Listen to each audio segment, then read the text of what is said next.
एक शहर में वीर नाम का एक लड़का रहता था। उसकी एक बीवी थी जिसका नाम इमली था। वो गांव की लड़की थी और कम पढ़ी लिखी लड़की थी और वो बहुत ही सीधी सादी लड़की थी, जिसकी वजह से वीर उसको अपने किसी भी ऑफिस के पार्टी में लेकर नहीं जाता था, क्योंकि वीर को लगता था कि जब उसके दोस्तों को मालूम पड़ेगा कि उसकी बीवी अनपढ़ है तो उसके दोस्त उसका मजाक उड़ाएंगे। इसीलिए वो अपने ऑफिस के पार्टी में अकेला ही जाता था।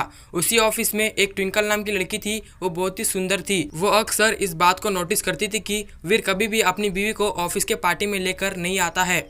एक दिन वो वीर से पूछती है, क्या बात है वीर, तुम ऑफिस की किसी भी पार्टी में अपनी बीवी को लेकर क्यों नहीं आते हो? अगर कोई बात है तो तुम मुझे बता सकते हो, मैं तुम्हारी फ्रेंड हूँ, शायद मैं तुम्हारी कुछ मदद कर पाऊँ। वीर ट्विंकल से कहता है, क्या बताऊँ ट्विंकल, मेरी पत्नी जो है वो गाँव की लड़की है। मुझे ये डर लगता है अगर मैं उसे किसी भी पार्टी में लेकर आऊँ तो सबको पता चल जाएगा कि मेरी बीवी गाँव की अनपढ़ लड़की है, इसीलिए मैं उसे किसी भी पार्टी में लेकर नहीं आता हूँ।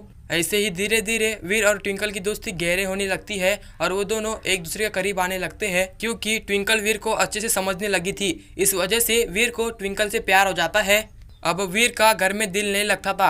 उसका इस तरह बदलाव देखकर इमली उससे कहती है, क्या बात है वीर, तुम कुछ दिनों से काफी बदले बदले लग रहे हो। वीर ये बात सुनकर कहता है, जाओ जाकर अपना काम करो, मेरा दिमाग मत खराब करो। इमली ये बात सुनकर कहती है, मैंने ऐसा क्या कह दिया कि तुम मुझसे नाराज हो रहे हो? मुझे तुमसे कोई बात नहीं करनी है। इस तरह से वीर इमली से थोड़ा दूर होने लगा था।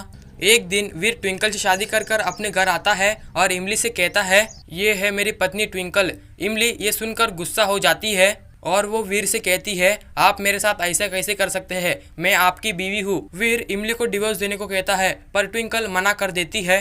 वो वीर से कहती है, नहीं वीर, तुम इमली को डिवोर्स नहीं दोगे, वो हमारे साथ यहीं पे रहेगी। ट्विंकल के अच्छा बर्ताव को देखकर इमली वहीं पे रुक जाती है। फिर कुछ दिनों बाद इमली और ट्विंकल और वीर खुशी खुशी रहने लगते हैं।